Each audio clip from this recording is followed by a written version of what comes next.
Sobat Indigo, apa kabarnya nih? Semoga baik dan sehat ya. Perkenalkan, aku Cynthia. Aku akan membawakan konten hari ini, yaitu Tanya Romo.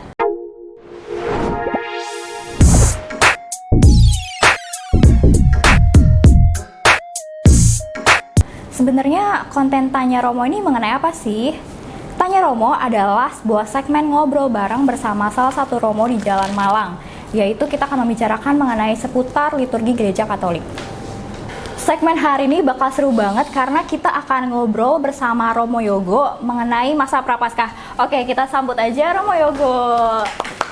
Selamat pagi Romo. Halo, selamat pagi. Oke Romo, sebelum kita bincang-bincang lebih jauh, Romo akhir-akhir ini kesibukannya apa? Karena kan di masa Prapaskah ini banyak nih yang dipersiapkan, atau emang Romo selalu sibuk nih? Baik, salam kenal Tia. Iya. Saya Romo Yogo. Saya sehari-hari kesibukan saya bertugas di Unika Atmajaya. Jadi sehari-hari saya ke kampus Unika dari Senin sampai Jumat. Selain bahwa saya juga tinggal di Paroki Jalan Malang, Gereja Santo Ignatius, begitu. Jadi pelayanan di kampus, di Rumah Sakit Atmajaya juga, dan juga di gereja, begitu. Nah, pada konten hari ini kita akan ada 3 segmen dan semuanya itu mengenai masa Prapaskah. Ada Rabu Abu, Pantang dan Puasa, dan Minggu Palma. Oke Romo, kita akan masuk ke segmen yang pertama. Ya, baik. Rabu Abu. Nah, untuk pertanyaan pertama nih Romo, mengapa sih ada perayaan Rabu Abu sebagai pembuka masa Prapaskah ini dan apa maknanya? Baik, pertama-tama bahwa dalam Gereja Katolik, dalam tahun liturgi, kita kan melewati rangkaian berbagai macam masa-masa dalam liturgi. Ada salah satunya adalah masa Prapaskah, diawali dengan hari Rabu Abu. Memang sejak dulu dikhususkan masa Prapaskah menjadi bagian dari langkah tobat kita sebagai orang beriman Kristiani, diawali dengan hari Rabu Abu untuk memasuki 40 hari masa Prapaskah itu. Jadi dari sudut pandang ini memang dipersiapkan oleh gereja, dikhususkan oleh gereja sebagai persiapan untuk nanti perayaan Paskah yang akan kita sambut dengan membangun sikap tobat kita, dengan merenungkan peristiwa di sekitar hidup Yesus, khususnya perjalanan dia mengalami penderitaan, begitu. Jadi memang dibuat dalam tahun liturgi ada masa Prapaskah diawali dengan Rabu Abu. Oh baik, begitu. Romo. Pertanyaan selanjutnya nih Romo, aku tuh juga bertanya-tanya sebenarnya apa ya arti dari abu yang digores pada dahi dan kenapa harus abu yang dibakar dari daun palem? Ya baik, yang pertama bahwa ketika kita mengikuti liturgi hari Rabu Abu, khususnya selama masa pandemi ini ya, kita akhirnya tahu umat beriman, oh ternyata abu itu nggak cuma digores gitu ya, iya, benar, ternyata ada juga yang ditaburkan di dahi. Kenapa abu? Karena abu itu mau melambangkan bahwa manusia itu dari debu tanah, dari abu gitu, dilambangkan dengan abu, melambangkan kerapuhan manusia. Kalau teman-teman perhatikan di surat Gembala, mudah-mudahan masih ingat ya, surat Gembala Prapaskah tahun 2022 yang dikeluarkan oleh Bapak Uskup kita, di sana dijelaskan tentang manusia. Manusia di satu sisi makhluk yang paling mulia, makhluk yang diciptakan memang berdasarkan keinginan Allah. Tapi di sisi lain manusia juga diciptakan dari debu tanah. Ini mau menunjukkan apa? Bahwa dalam diri manusia selain bahwa dia ciptaan mulia, dia adalah juga memiliki kerapuhan yang harus kemudian ditebus, kemudian harus dimurnikan oleh Allah sendiri sehingga dia menjadi ciptaan yang mulia, begitu. Maka kalau pada hari Rabu Abu kita digoreskan dengan abu, ditaburkan dengan abu, menunjukkan, mengingatkan kita, oh iya saya ini adalah manusia yang rapuh juga, saya butuh bertobat, saya butuh dimurnikan, saya butuh ditebus oleh Allah. Sebagai perlindungan diri juga ya? Iya, betul. Nah Romo, kalau begitu apakah bisa menggunakan abu lain selain dari daun palma? Apakah boleh atau tidak? Ya kalau menurut tata liturginya harus pakai yang tahun lalu. Tapi bagi saya pendalamannya bukan pertama-tama boleh atau enggak sih.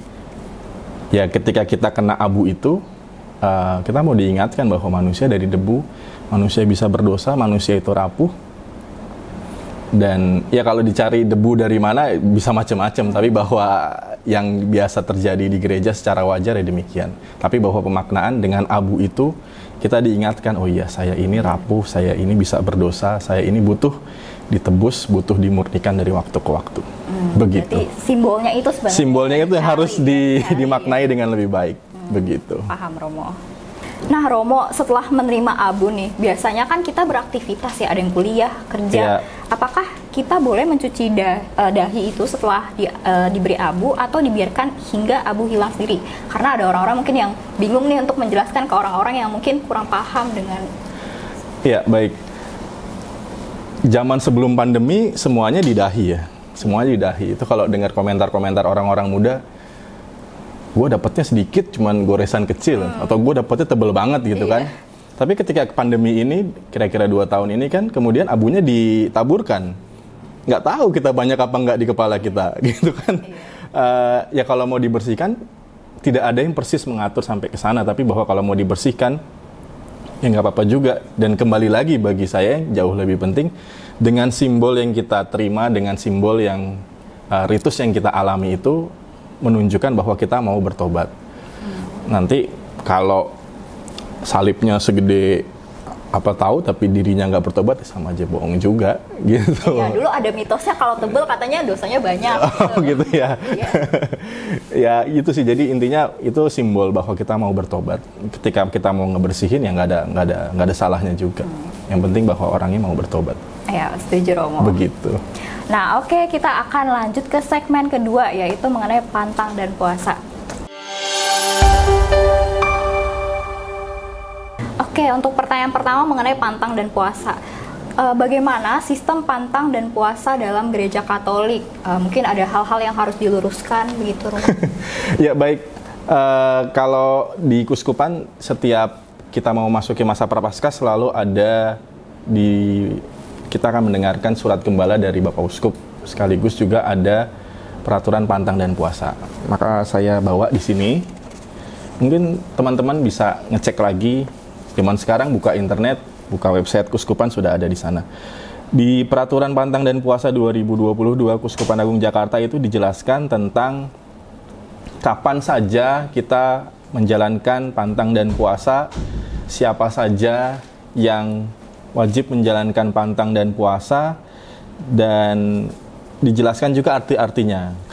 Dan terutama di tahun 2022 ini oleh Gereja Kuskupan Agung Jakarta, kita semua diajak untuk ikut serta dalam tema yang diambil Gereja Kuskupan Agung Jakarta tahun ini, yaitu untuk memuliakan martabat manusia.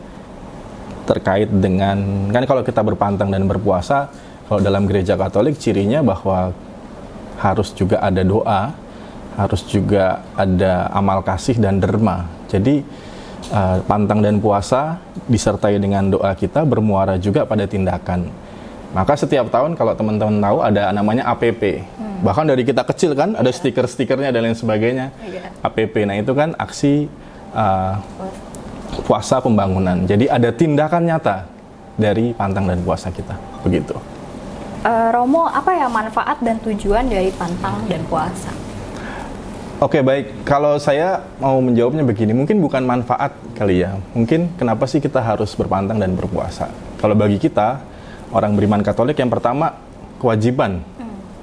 Itu ya, kewajiban bahwa kita punya kewajiban untuk berpantang dan berpuasa. Kenapa ini wajib? Ya karena kita mau menyadari bahwa kita manusia yang rapuh, penuh dengan dosa, kita butuh menjalankan laku tobat kita, salah satunya dibantu dengan pantang dan puasa. Begitu. Itu yang pertama. Yang kedua itu kita mau membangun semangat tobat. Jadi suasana tobat itu dibantu dengan pantang dan puasa. Mungkin bisa dimaksudkan di sana saling kait-mengkait, saling dukung-mendukung, bahwa ketika kita mau bertobat diwujudkan dengan pantang dan puasa. Lalu yang ketiga, tidak pernah boleh dilepaskan pantang, puasa, berdoa, amal kasih, dan derma. Sepaket ya? Sepaket. Jadi ketika orang bertobat, dia juga mau mewujudkan tindakan tobatnya itu keluar gitu, kelihatan. Kalau zaman kita SD ya, kalau masih ingat ya, APP kita ngumpulin gitu ya. Setiap pagi. Setiap pagi gitu. Mungkin kita dulu berpikir, ih wajib nih gitu. Tapi kemudian semakin dewasa kita bertumbuh, oh ya ini bagian dari niat saya, amal saya di bulan ini untuk kemudian dibagikan kepada orang lain yang membutuhkan. Jadi itu nggak pernah terpisahkan. Romo, kira-kira Romo bisa kasih saran nggak nih contoh kegiatan berpantang yang bisa dilakukan oleh kaum muda saat ini? Ya baik, pantang dan puasa bisa dilakukan secara pribadi. Jadi dia secara pribadi memutuskan saya mau pantang apa, saya mau puasa kapan, selain yang diwajibkan. Tapi juga bisa dijalankan secara berkelompok. Saya mau mengutip dari surat gembala yang tahun ini dan bagi saya menarik, tulisan dari Bapak Uskup. Dikatakan demikian, agar perbuatan baik itu semakin kreatif, kita masing-masing keluarga, komunitas dapat mengajukan pertanyaan dan berusaha menjawab dan melaksanakannya. Perbuatan baik apa yang mesti kita lakukan sebagai bagian perwujudan pantang dan puasa kita. Kemudian kita bisa membuat atau kita berpikir secara kreatif. Ini kalau teman-teman OMK Santo Ignatius mungkin bisa bertanya, perbuatan baik apa yang bisa kita lakukan sebagai wujud nyata pantang, puasa, doa, dan karya amal itu. Jadi kalau ditanya seperti apa, teman-teman bisa sangat kreatif menentukan. Kalau pertanyaan yang Bapak Uskup, perbuatan baik apa yang bisa kita lakukan bersama. Jadi kita bisa menentukan secara pribadi ataupun secara berkelompok, begitu. Oke Romo, kita masuk ke segmen yang terakhir, yaitu mengenai Minggu Palma. Untuk pertanyaan pertama ini, mengapa saat Yesus masuk ke kota Yerusalem, seluruh masyarakat menyambutnya? Baik, kalau kita lihat, saya mau mengambil pertama-tama dari tata liturginya. Kalau teman-teman masih ingat, ketika tata liturgi Minggu Palma itu di bagian awal itu kan kita suka ada arak-arakan ya. Dibacakan juga kisah sengsara di sana, dan juga diperdengarkan bagaimana umat itu menyambut Yesus dengan begitu meriahnya. Harus kita pahami alam pikir yang dibayangkan oleh masyarakat pada masa itu, masyarakat Yahudi. Masyarakat Yahudi itu punya gagasan alam pikir bahwa mereka menantikan kedatangan Mesias yang akan menyelamatkan mereka. Jadi ketika mereka menyambut Yesus, mereka meyakini bahwa ini adalah Mesias yang akan menyelamatkan mereka dari penderitaan, dari penjajahan. Pada waktu itu mereka juga sedang dijajah.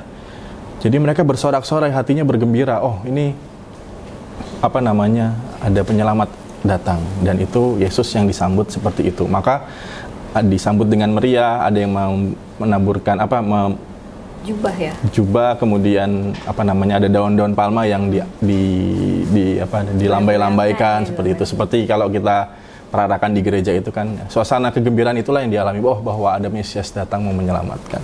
Kira-kira begitu. Pertanyaan kedua, kenapa Minggu Palma disebut Minggu Gembira dan Minggu Sengsara?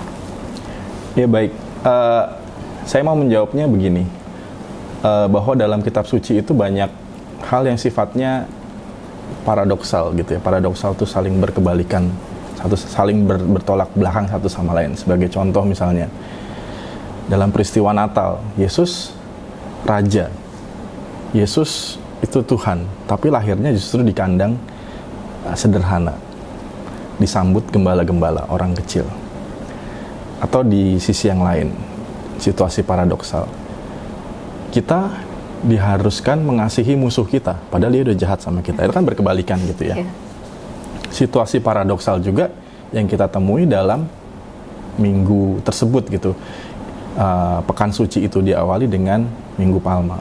Situasi ini sangat paradoksal dalam artian Yesus di hatinya mungkin sudah tahu saya datang untuk mengalami penderitaan, tapi disambut dengan begitu sorak-sorai dengan penuh kegembiraan. Nah, situasi yang berkebalikan, situasi yang paradoksal ini bagi saya kemudian didamaikan justru dalam diri Yesus. Dia Tuhan yang mau turun ke dunia, lahir dalam kesederhanaan, mengatasi segala kemanusiaannya, kemudian menebus manusia atas segala dosa-dosanya. Maka kalau dikatakan tidak mudah untuk dipahami, ya nggak mudah, karena kan selalu dikatakan misteri Paskah. Ada hal yang mungkin bisa kita pahami, ada yang mungkin tidak bisa kita pahami secara sepenuhnya.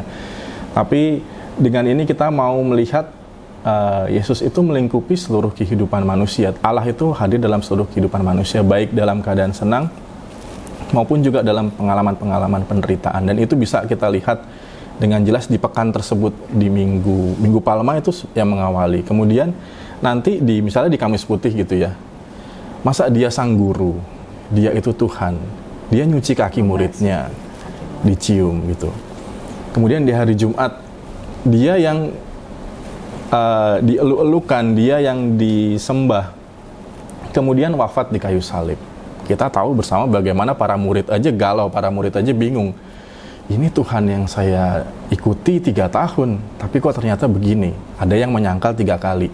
Ada yang kemudian setelah peristiwa itu meninggalkan komunitasnya, komunitas para muridnya itu, dan lain sebagainya.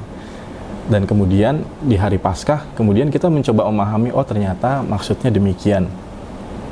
Tuhan mau mengasihi manusia dengan serendah-rendahnya untuk mengangkat manusia itu menjadi lebih mulia sebagai anak-anaknya. Iya, begitu.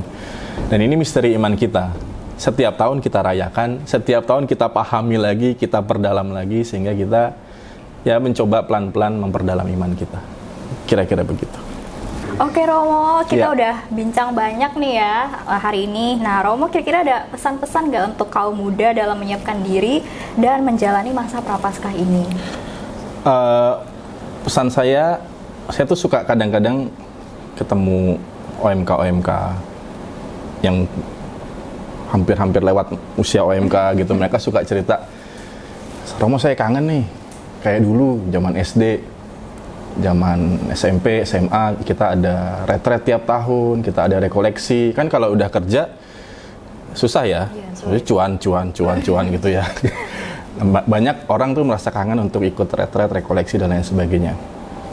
Nah, masa Prapaskah itu bisa dikatakan momen sebenarnya gereja menciptakan sistem supaya kita masuk ke dalam diri, refleksi diri, dan bertobat dan melakukan tindakan nyata. Jadi pakailah kesempatan ini untuk yaitu refleksi diri, untuk bermenung, untuk berdoa, supaya hidupnya lebih terarah, hidupnya lebih teratur kembali ke track yang memang Tuhan kehendaki.